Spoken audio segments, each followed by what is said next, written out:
आप सभी को मेरा सादा जय जिनेंद्र। आज मैं जिस विशेष टॉपिक के साथ आपके साथ जुड़ी हूँ, क्या हमारे घर में धन की बरकत नहीं हो रही है, क्या हमारे घर में पैसा नहीं टिकता है, तो करेंगे एक छोटा सा उपाय। जी बिल्कुल। अगर आपके जीवन में काफ़ी परेशानियाँ आ रही हैं या नौकरी में तरक्की नहीं हो पा रही है और आपके पास धन की कमी है, तो उनसे छुटकारा पाने के लिए और तरक्की पाने के लिए हम कुछ ऐसे उपाय कर सकते हैं कि इनको करने मात्र से ही हमारे जीवन में आने वाली सभी परेशानियां तो ख़त्म होंगी ही, साथ ही सफलता के रास्ते भी खुलेंगे। आइए आज हम कुछ ऐसे उपायों के बारे में बात करते हैं जो आपके जीवन को पूरी तरह से बदल देंगे। तो चलिए जानते हैं इन उपायों के बारे में।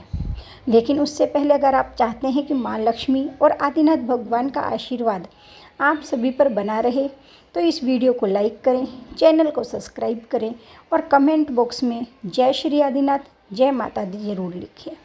अगर आप सनातन धर्म से हैं या जैन धर्म से हैं, तो हम दोनों में से जो भी मैं जिसके बारे में उपाय बताऊंगी आप वह कर सकते हैं, आप दोनों उपाय भी कर सकते हैं। सुबह 4 से 6 बजे तक का समय लक्ष्मी नारायण का होता है। इस समय माँ लक्ष्मी की पूजा करने से लक्ष्मी की प्राप्ति अतिशीघ्र होती है।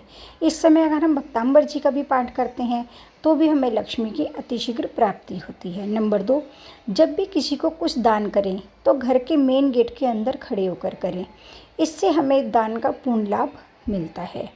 नंबर 3, अगर आप घर में ज्योति जलाते हैं, ज्योति में रुई को जगह मोली का इस्तेमाल करें, इससे आपकी पूजा का तुरंत फल मिलता है। नंबर 4, अगर घर में लड़ाई झगड़े होते रहते हैं, बड़ी बड़ी लड़ाई में बदल जाते हैं छोटे छोटे झगड़े, तो घर में सफाई के समय सेंधा नमक का पोंछा लगाना शुरू कर दें। नंबर 5, अगर कहीं पैसे फंस गए हैं और आप उसे निकलवाना चाहते हैं, तो नारियल में शक्कर भरकर पीपल के नीचे दबाएं, क्योंकि पीपल में करोड़ों देवी देवताओं का वास होता है। नंबर 6, पहले लड़के के पहले दांत को टूटने पर कोई भी चीज़ नीचे नहीं गिरने देना चाहिए। इसे चांदी की डिब्बी में संभाल कर रखें, इससे घर में कभी भी धन की समस्या नहीं आएगी।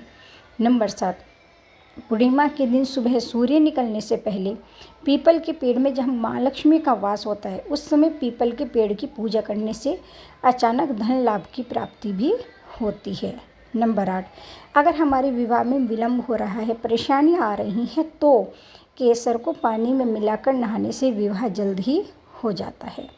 नंबर 9, अगर आप चाहते हैं आपके घर में कभी कोई बीमारी ना आए, नज़र ना लगे और आपके घर में हमेशा सुख शांति बनी रहे, तो प्रतिदिन अपने मेन गेट की जगह की जो हमारे घर का मेन गेट है, वहाँ को बिल्कुल साफ़ पानी से धोना चाहिए और उसे स्वच्छ रखना चाहिए। नंबर 10, गुरुवार के दिन आटे के 2 पेड़े ले लें, एक में हल्दी डालें, एक में चने की दाल, और दोनों पेड़े गाय को खिला दें। इससे भी हमारे शादी के बहुत जल्दी योग बन जाते हैं। नंबर 11, केसर की 2 पत्तियां लें, दोनों को एक एक करके दोनों हाथों की हथेली पर मसल कर लगाएं और फिर काम पर जाएं। ऐसा करने से हमारे घर में धन बराबर आता रहता है। नंबर 12, लाल धागे से अंगूठे को बांधकर सूर्य उदय होने से पहले गायत्री मंत्र या भक्तांबर जी पढ़ने से कभी भी गर्भपात नहीं होता है। हमें इसमें भक्तांबर जी काव्य नंबर 8 भी कर सकते हैं। नंबर 13, बेडरूम में पति पत्नी के संबंध अच्छे रखने के लिए कि एक दूसरे पे कभी शक ना करें, हमें कपूर जलाना चाहिए।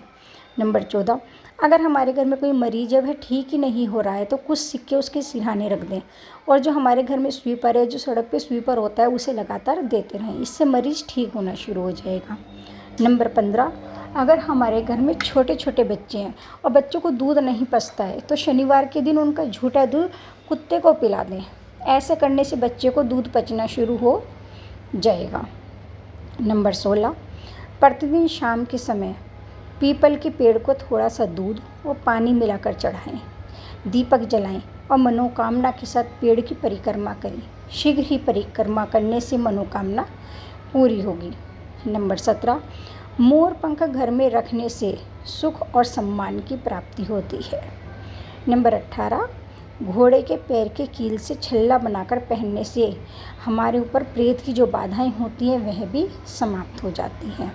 नंबर 19, शंख पुष्पी की जड़ को चांदी की डिब्बी में भरकर उसे घर की तिजोरी में रख देने से कभी भी धन की कमी नहीं रहती है।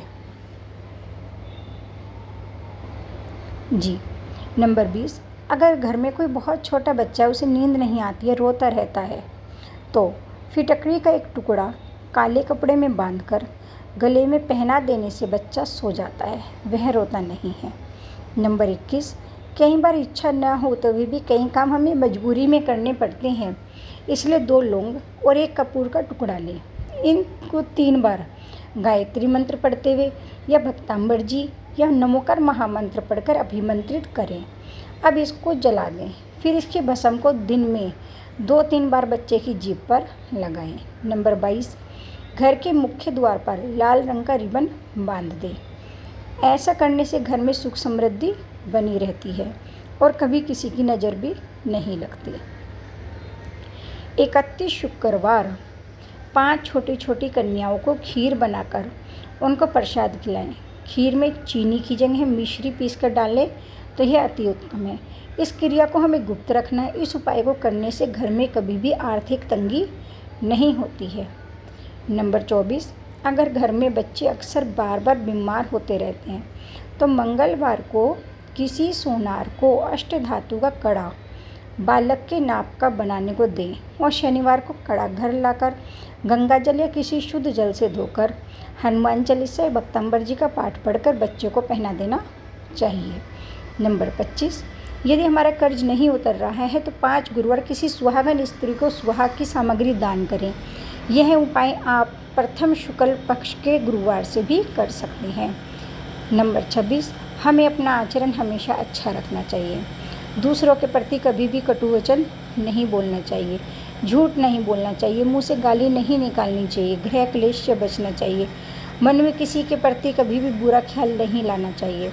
हमेशा अपनी सोच को सकारात्मक रखनी चाहिए, क्योंकि हम जितना सकारात्मक सोचेंगे उतना हमारे साथ अच्छा होगा।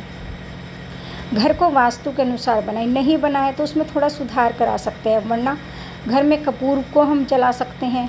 सीढ़ियाँ, टॉयलेट या द्वार किसी गलत दिशा में निमित हो गए हैं तो सभी जगह कपूर की टिक्की रख दें। रखा हुआ कपूर चमत्कारिक रूप से वास्तु दोष को हमारे घर के ख़त्म कर देगा। कपूर में बहुत शक्ति है वास्तु दोष को ख़त्म करने की। नंबर 28, अगर कारोबार में हमारी वृद्धि नहीं हो रही है तो शुक्ल पक्ष में शुक्रवार के दिन कार्यस्थल, फैक्ट्री, दुकान, कारोबार आदि जगहों के दरवाजे के दोनों तरफ थोड़ा सा गेहूं का आटा रख दें और ध्यान रहे कि ऐसा करते समय कोई आपको नहीं देखे। साथ ही पूजा घर में श्रीयंत्र या भक्तांबर यंत्र की भी हमें स्थापना करनी चाहिए। ऐसा करने से हमारे कारोबार में वृद्धि होती है, माँ लक्ष्मी हमसे प्रसन्न होती है और प्रभु की कृपा हमारे ऊपर बनी रहती है। आप जो मेहनत से धन कमाते हैं वह नहीं टिक रहा है या कमाई से ज़्यादा हमारे खर्च हो रहा है, तो कहीं ऐसा तो नहीं है हमारे घर में पानी का जो टैप है वह टप टप करता हो, लीक कर रहा हो, तो उसे भी हमें देखना चाहिए। वहीं दूध या चाय उबालकर बाहर की तरफ नहीं फैलनी चाहिए। किचन में झूठे बर्तन ज़्यादा समय तक नहीं रखने चाहिए, इससे भी हमारे धन का नुकसान होता है। जी, करियर में अगर हम अच्छी खबर हमें नहीं मिल रही है, हमारा कहीं प्रमोशन नहीं हो रहा है, नौकरी में तरक्की नहीं हो रही है, तो हम क्या करें? शुक्रवार के दिन एक स्टील का ताला लेकर आए, लेकिन ध्यान रहे ताला खरीदते हुए हमें उसे खोल कर नहीं देखना है, ना खुद देखना है, ना हमें शॉपकीपर को देखने देना है कि ताला खुल रहा है या चाबी उसमें लग रही है या नहीं लग रही है। शुक्रवार की रात उसको अपने सोने वाले कमरे में रख दें, फिर शनिवार को उसे किसी धार्मिक स्थल पर रखाएं और उसे इस तरह से रख के आना है कि कोई ना देखे। जैसे ही कोई उसे खोलेगा आपकी किस्मत का ताला भी खुल जाएगा। जी बिल्कुल, आप यह करिए, बहुत चमत्कारी उपाय है। दूध से भरी हुई बोतल मनोकामना सही एकांत स्थान में ज़मीन में गाड़ देने से भी सभी मनोकामनाएं पूरी होती हैं। दरवाजे पर लाल पीले खुशबूदार फूल लगाने से घर में पॉजिटिव एनर्जी का वास होता है। घर में कम से कम एक देसी गाय का दीपक रोज़ शाम को अवश्य जलाना चाहिए और हो सके तो साथ में भक्तांबर जी का पाठ भी करना चाहिए। नहाते समय किसी लकड़ी के पाटे या चौकी पर बैठकर नहीं, ज़मीन पर या पक्के पर बैठकर हमें नहाना चाहिए। अगर हमें आपको यह वीडियो मेरी अच्छी लगी है तो इसे लाइक करें, शेयर करें। खुद भी करें, औरों को भी यह उपाय बताएं, क्योंकि यह सब पॉजिटिव एनर्जी होती है। हम जितना अपना अच्छा चाहते हैं, अगर हम उससे ज़्यादा दूसरे का अच्छा चाहते हैं, हम यह बातें दूसरे के साथ शेयर करते हैं, अपने सगे संबंधियों को, मित्रों को अगर हम बताते हैं, तो उससे उनके भाग्य से जो उनका पुण्य का उदय होता है, उसका लाभ हमको भी कहीं ना कहीं मिलता ज़रूर है। क्योंकि जब हम दूसरे का भला करते हैं तो हमारी पॉजिटिव जो एनर्जी होती है वह ब्रह्मांड में फैल जाती है, और जब वह ब्रह्मांड में फैलती है और हम दूसरे का भला कर रहे हैं तो स्वतः ही उसकी हज़ारों गुना पॉजिटिव एनर्जी हमारे पास वापस होके आती है। इसलिए मैं आपसे हमेशा यही कहती हूँ कि आप स्वयं भी जुड़ें, औरों को भी जोड़ें, खुद भी करें, औरों से भी करवाएं। इन वीडियोस को जो मैं आपको उपाय बता रही हूँ यह कोई सामान्य उपाय नहीं है, यह बहुत टेस्टेड उपाय है। मैंने बहुत सारे कस्टमर्स को, अपने बहुत सारे क्लाइंट्स को ये उपाय बताए और उनके जीवन में निश्चित तौर पर इनसे लाभ हुआ है। जी, आप इन्हें अगर श्रद्धा और विश्वास के साथ करते हैं, सबसे ज़्यादा ज़रूरी है हर चीज़ पर श्रद्धा और विश्वास। तो मैं तो आपसे यही कहूँगी कि आप इन्हें अपनी कॉपी में लिखें, कभी भी किसी को ज़रूरत पड़े तो आप उसे भी बताएं, खुद भी कर सकते हैं, अपना भी भला करें, अपनों का भी भला करें। इन्हीं शुभ विचारों के साथ आप सभी को सादर जय जिनेंद्र।